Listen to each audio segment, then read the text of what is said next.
Ecumenismo. Deus chama um homem, deste homem forma uma nação para se fazer conhecido no mundo, para mostrar a sua glória e seu poder e revelar a salvação em Jesus. Em Gênesis 15, 13 a 16, Deus fala com Abraão: saiba de certo que peregrina será a tua descendência em terra alheia e será reduzida à escravidão e será afligida por 400 anos, e a quarta geração tornará para cá, porque a medida da injustiça dos amorreus não está ainda cheia. Deus falou com Abraão em Siquém, essa revelação se cumpriu em Josué, quando Josué fala ao povo para não se envolver com outros deuses e outras crenças. Josué é a quarta geração que ali o Senhor havia profetizado a Abraão. Ele estava em Siquém, está lá em Josué capítulo 23, e nós vemos em Deuteronômios capítulo 18, o versículo 11 ao 12, diz assim: nem encantador, nem quem consulte um espírito adivinhador, nem mágico, nem quem consulte os mortos, pois todo aquele que faz tal coisa é abominação ao Senhor, e por estas abominações o Senhor teu Deus os lança fora de diante de ti.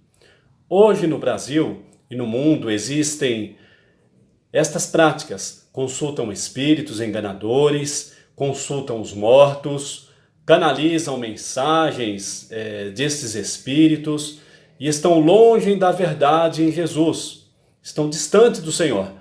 Em todas as gerações, Deus reprovou e abominou os deuses estranhos de outras nações, tais como no Egito. Nós vimos lá os sinais que Deus ali manifestou no Egito, através de Moisés, Mesopotâmia, Sidônios, etc. Elias e os profetas de Baal, ali Deus, usando Elias, mostrou ali o poder dele, reprovando os profetas de Baal e Azera. O apóstolo Paulo, no Areópago, viu a honra a vários deuses. Em nossos dias, vemos união de várias crenças e o incentivo ao movimento ecumênico, tal como o conhecemos hoje. Surgiu a partir da Conferência Missionária Mundial realizada em 1910, em Edimburgo, na Escócia.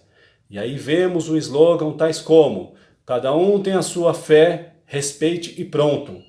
Concordo com a palavra respeitar, porém, anunciar Jesus e falar a verdade como Jesus ensinou, nós temos que falar, temos que fazer. Isso daí não pode deixar, porque Jesus disse, ide anunciar o evangelho a toda criatura.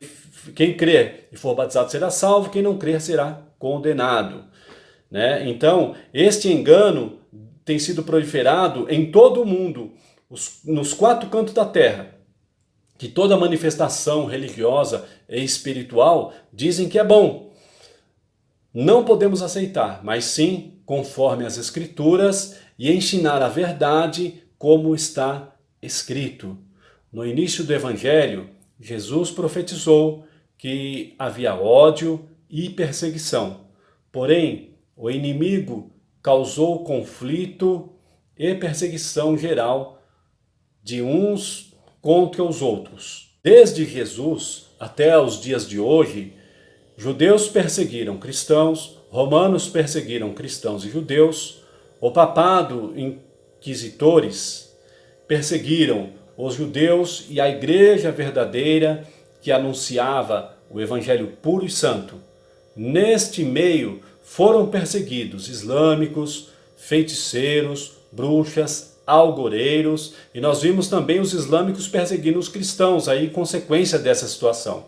E aí em 1910 surge o ecumenismo, sempre com boa intenção. Esses movimentos são assim, encantam com a sua falácia. No fundo, é uma articulação do inimigo para ofuscar o evangelho de Jesus e impedir o que está escrito segundo São Marcos, como eu disse: ide por todo o mundo, pregai o evangelho a toda a criatura. E o ecumenismo diz que cada um deve ficar no seu canto com a sua fé. Você já viu a boa intenção com sentido aparente certo e interesses pessoais? Nem toda intenção e movimento é de inspiração de Deus. Lembra Pedro o que ele disse a Jesus em Mateus 16, 21 a 23? Diz assim: desde então começou Jesus a mostrar aos seus discípulos que convinha ir a Jerusalém e padecer muitas coisas dos anciãos e dos principais dos sacerdotes e dos escribas, e ser morto e ressuscitar ao terceiro dia. Pedro ouviu isso, né? E Pedro, tomando de parte, começou a repreendê-lo, dizendo: Senhor, tem compaixão de ti, de modo nenhum te acontecerá isso. Ele, porém, voltando-se, disse a Pedro: para trás de mim, Satanás, que me serves de escândalo, porque não compreendes as coisas que são de Deus, mas só as que são dos homens.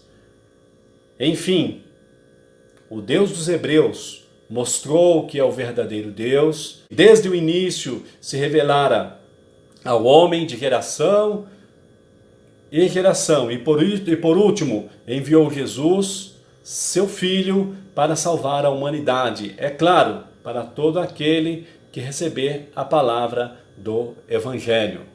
Como diz: na verdade vos digo, que quem ouve a minha palavra e crê naquele que me enviou, tem a vida eterna, e não entrará em condenação, mas passou da morte para a vida. Está lá em São João, capítulo 5, versículo 24. Então, meu irmão, creia em Jesus e fuja da condenação vindoura, que está prestes a acontecer no último tempo, com a volta de Jesus. Deus abençoe. Até a próxima.